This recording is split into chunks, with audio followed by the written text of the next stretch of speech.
والصلاة والسلام على سید الانبیاء والمرسلین اما بعد فاعوذ باللہ من الشیطان الرجیم بسم اللہ الرحمن الرحیم۔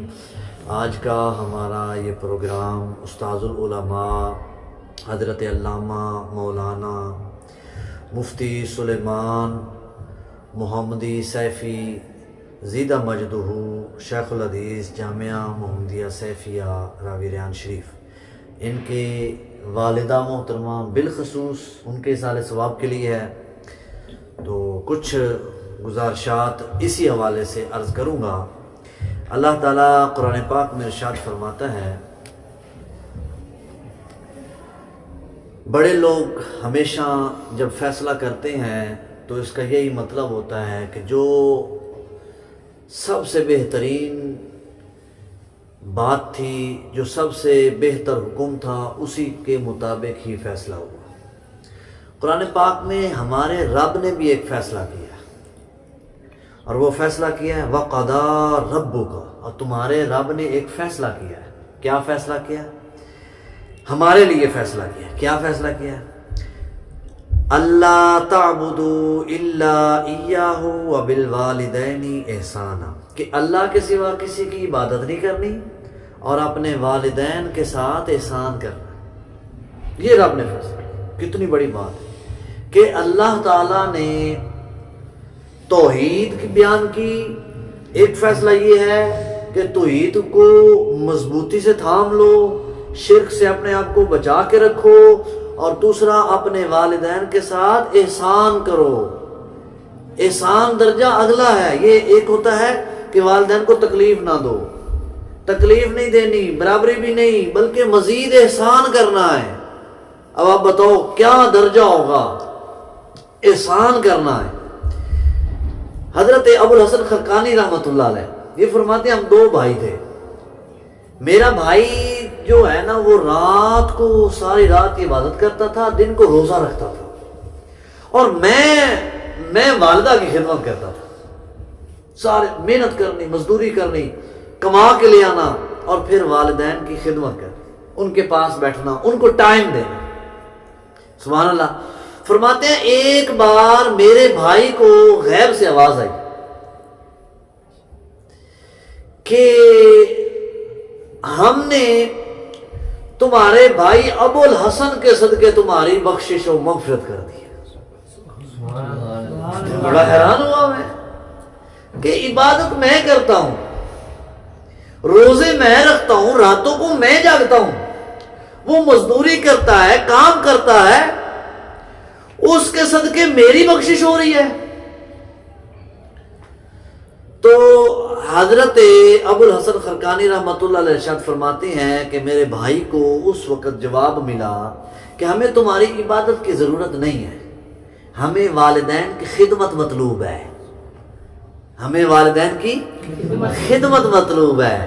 اس لیے عبادت بھی کرامت اس وقت ہوگی جب آپ والدین کے ساتھ ٹھیک ہیں، آپ والدین کے ساتھ سلوک کر رہے ہیں۔ اگر والدین زندگی میں ہیں تو آپ ان کی خدمت کر رہے ہیں، اور اگر والدین دنیا سے چلے گئے ہیں تو ان کو یاد رکھیں، ان کی یاد مناتے رہیں، ان کے لیے ایصال ثواب کرتے رہیں۔ تو یہ احسان، یہ حسن سلوک کی ایک صورت ہے۔ یہاں سے بھی اندازہ لگائیں کہ سب سے زیادہ ہم نے جس پر حسن سلوک کرنا ہے وہ ہمارے والدین ہیں۔ ایک حدیث پاک میں ہے، ایک شخص نے جہاد کی اجازت مانگی، حضور نے فرمایا تمہارے والدین زندہ ہیں؟ عرض کی ہاں۔ فرمایا پھر جاؤ اپنے والدین کی خدمت کرو۔ ہم نے دیکھا ہے کتنے بچوں کو کہ والدین نے ان کو کہا ہے کہ آپ ہمارے پاس رکیں، انہوں نے کہا نہیں، ہمارے تو فلان جگہ پر پروگرام ہے، ہم وہاں جا رہے ہیں۔ اس محفل کا کیا فائدہ، اس پروگرام کا کیا فائدہ کہ والدین تمہارے وہاں جانے پر راضی نہیں ہیں، اور آپ اپنے والدین کو چھوڑ کر نافرمانی کر کے، یہ کون سی عبادت ہے؟ رب کو والدین کی نافرمانی میں رہتے ہوئے رب کو تمہاری عبادت کی کوئی ضرورت نہیں ہے۔ میں نے آپ کو شروع میں فیصلہ سنایا ہے، ہمارے رب نے ایک فیصلہ کیا ہمارے لیے، وہ کیا ہے کہ والدین کے ساتھ اچھا برتاؤ کرنا ہے، حسن سلوک کرنا ہے۔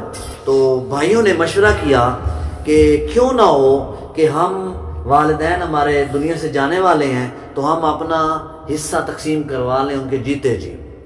فیصلہ کیا تو اس بھائی نے جس نے اپنے والدین کے ساتھ حسن سلوک کے انعامات کو سنا تھا کہ رب کتنا راضی ہوتا ہے، اس نے کہا اس طرح کرو، والد کا وراثت تم آپس میں تقسیم کر لو، مجھے والد کی خدمت دے دو، میں والدین کی خدمت کروں گا، وراثت تم لے لو، مجھے نہیں چاہیے، آپ تقسیم کر لو آپس میں۔ انہوں نے کہا ٹھیک ہے ہم راضی ہیں۔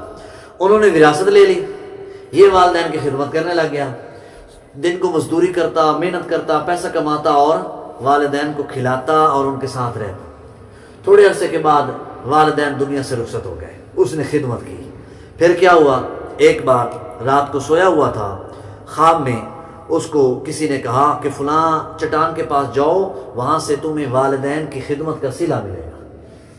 وہ گیا، چٹان کے پاس گیا، وہاں سے چٹان اٹھائی تو وہاں سے اس کو 1 دینار ملا سونے کا، صرف 1 دینار، اور کہا گیا تھا کہ اس میں تمہارے لیے برکت رکھ دی گئی ہے۔ اب یہ دیکھیں کہ اگر والدین کی خدمت کریں گے، پیسہ تھوڑا بھی ہے لیکن اللہ آپ کے اس پیسے میں برکت رکھ دے گا۔ کئی لوگ والدین کی خدمت سے کتراتے ہیں کہ جی پیسہ تھوڑا ہے، میں کیا کروں، نہیں، وہ تھوڑے میں اللہ برکت رکھ دے گا۔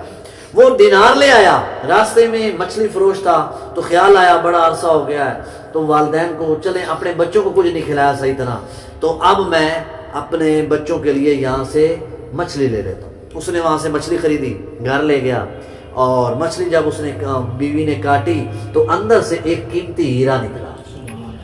جب اس کی بیوی نے اس کو قیمتی ہیرا دیا تو وہ بڑا خوش ہو گیا، کہتا واقعی اللہ نے اس میں برکت رکھی تھی، میں جاتا ہوں۔ جب ہیرے والے کے پاس گیا اور اس کی قیمت لگوائی تو اس کی قیمت اس کو اتنی ملی کہ ساری زندگی اس نے وہی کھایا، کوئی کمایا نہیں، کوئی کام، بیٹھ کے کھایا ہے، اتنا مال اس کو مل گیا کہ اس نے ساری زندگی بیٹھ کے کھایا۔ تو اندازہ لگائیں کہ جب والدین کی خدمت آپ کریں گے اللہ آپ کے مال میں برکت دے گا، تھوڑا زیادہ میں برکت نہیں ہے،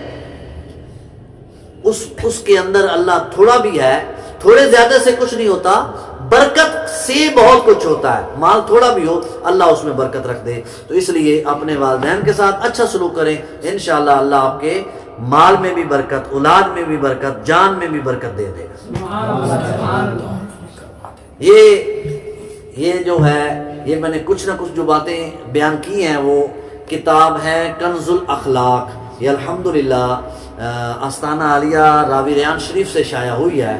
اس کتاب کو حاصل کریں، اس میں والدین کے اخلاق ہیں کہ والدین کو اپنی اولاد کے ساتھ کیسے اخلاق کے ساتھ تربیت کرنی ہے، اولاد کے اخلاق بھی ہیں کہ والدین کے ساتھ وہ کیسا سلوک کرے، اسی طرح میاں بیوی کے اخلاق بھی ہیں، استاد اور شاگرد کے اخلاق بھی ہیں، اور اسی طرح اپنے کلاس فیلو، پیر بھائی، دوست، مسلمان آپس میں کیسے ہونا چاہیے، وہ اخلاق بھی اس کے اندر موجود ہیں۔ اللہ تعالیٰ ہمیں عمل کی توفیق